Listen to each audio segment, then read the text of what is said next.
Et ce à quoi vous avez fait allusion il y a un instant, j'y reviens, c'est une réunion qui a eu lieu le 17 mars 2007, à laquelle j'ai été mêlé par le plus grand des hasards, parce que j'avais des jours en retard, il fallait que je vienne pointer. Donc avec ma carte, je suis rentré, et là, il y avait des nœuds papes partout. Le pape, l'hyperclasse en fait. Ah bah c'était top, la super classe invisible. Et je reconnais Kissinger. Il y avait Brzezinski, il y avait des grands patrons, Anne Lauvergeon, il y avait avec des petites tables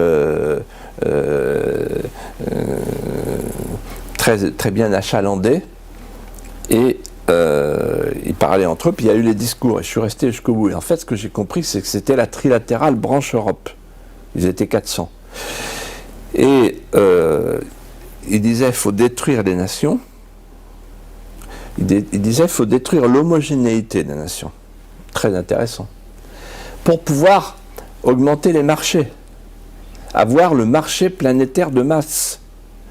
Et c'est eux qui ont inventé le mot gouvernance mondiale. Ils parlaient du réchauffement climatique.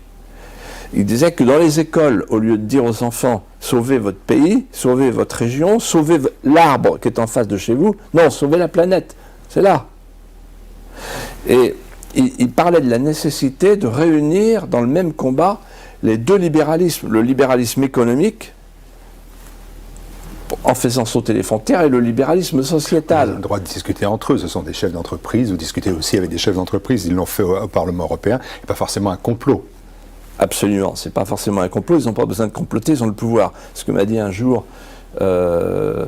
François Fillon, je lui ai dit, mais pourquoi tu vas au groupe Bilderberg? Parce qu'il est rentré, il a été agréé par le groupe Bilderberg, de même que son ami Alain Juppé l'année d'après.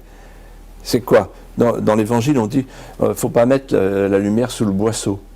Ça vaut pour la franc-maçonnerie aussi. Pourquoi ils se cachent, ces gens-là? Pourquoi ils se cachent?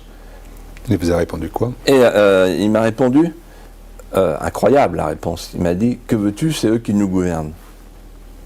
Voilà.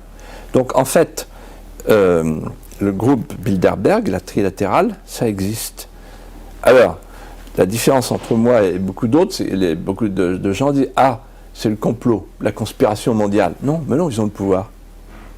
Ils ont le pouvoir. Et là, ils parlaient de quoi? C'est pas une conversation, là.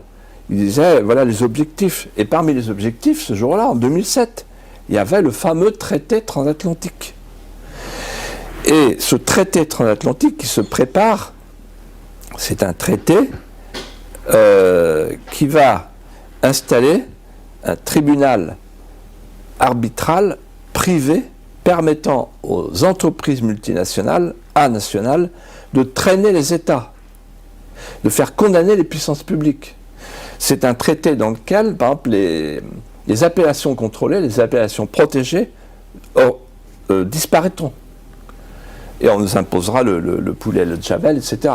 Donc en fait, c'est un traité qui va faire découvrir ce qu'est le fameux rêve européen. Le rêve européen n'était pas de construire une nation nouvelle à la place des nations défuntes à Maastricht. Le rêve européen, c'était de livrer un espace sans nation, sans gouvernement, sans démocratie, sans limite territoriale, de le livrer au marché planétaire de masse sous clé américaine. Et quand on disait ça, nous les conscrits de Maastricht, des gens comme Séguin, Pasqua, Chevènement et Le Pen, on nous disait vous êtes des menteurs, vous exagérez. En fait, on était en dessous de la réalité.